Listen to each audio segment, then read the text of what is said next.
बच्चों, आज हम लोग व्याकरण में सर्वनाम पढ़ाते हैं। ऐसे तो वर्ग में सर्वनाम हमने आपको पढ़ाया था, यहाँ फिर सर्वनाम दोहरा रहे हैं। ये आपके याद होने में सहायक होगा। सर्वनाम संज्ञा के स्थान पर प्रयोग होने वाले शब्द जो होते हैं वही सर्वनाम कहलाते हैं। फिर से सुनिए, संज्ञा के स्थान पर प्रयोग होने वाले शब्द सर्वनाम कहलाते हैं। या इसे ऐसे भी कह सकते हैं कि संज्ञा के बदले में जिन शब्दों का प्रयोग होता है उन्हें सर्वनाम कहते हैं। अब ये सर्वनाम के 6 भेद हैं। 6 भेदों को याद करना पड़ेगा। आप सुनिए। पहला है पुरुषवाचक सर्वनाम। पुरुषवाचक सर्वनाम का मतलब होता है कि जिस सर्वनाम शब्द से पुरुष या स्त्री जाति के विषय में कुछ कहा जाए, इसी को पुरुषवाचक सर्वनाम कहते हैं। अब इसके भी 3 भेद हैं: उत्तम पुरुष, मध्यम पुरुष, अन्य पुरुष।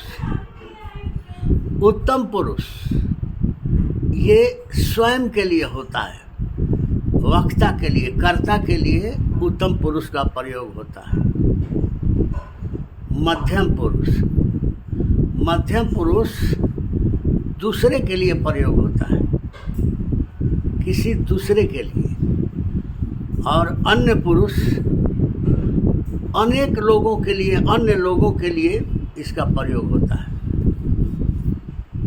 तो उत्तम पुरुष अपने लिए, कर्ता के लिए जो प्रयोग होता है उसमें इसके 2 वचन हो जाते हैं, एक वचन और बहुवचन। एक वचन में आता है मैं, और बहुवचन में आता है मेरा, मुझे, मुझको, हम लोग, हम सब, हमारा, हमें। ये सब बहुवचन में यानी उत्तम पुरुष के अंतर्गत ही आते हैं। फिर आता है दूसरा मध्यम पुरुष। इसमें भी एक वचन, बहुवचन होते हैं।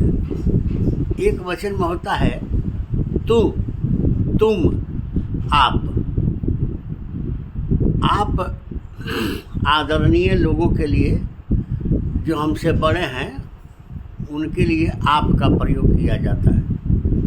और इसका बहुवचन में है तेरा, तुझे, तुम्हारा, तुमको, तुम लोग, तुम सब, आप लोग, आप सब इत्यादि।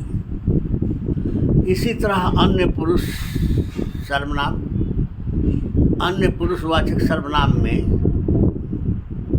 एक वचन में आता है वह।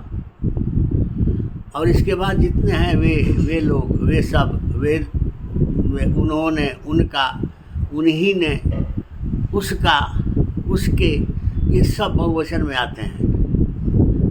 तो ये पुरुषवाचक सर्वनाम के अंतर्गत आते हैं। आप जान गए कि पुरुषवाचक सर्वनाम के 3 भेद हैं: उत्तम पुरुष, मध्यम पुरुष, अन्य पुरुष। अब आता है निश्चयवाचक सर्वनाम। जिन सर्वनाम शब्दों से किसी वस्तु, व्यक्ति या स्थान के निश्चितता का बोध होता है, उसे निश्चयवाचक सर्वनाम कहते हैं। जैसे यह, वह।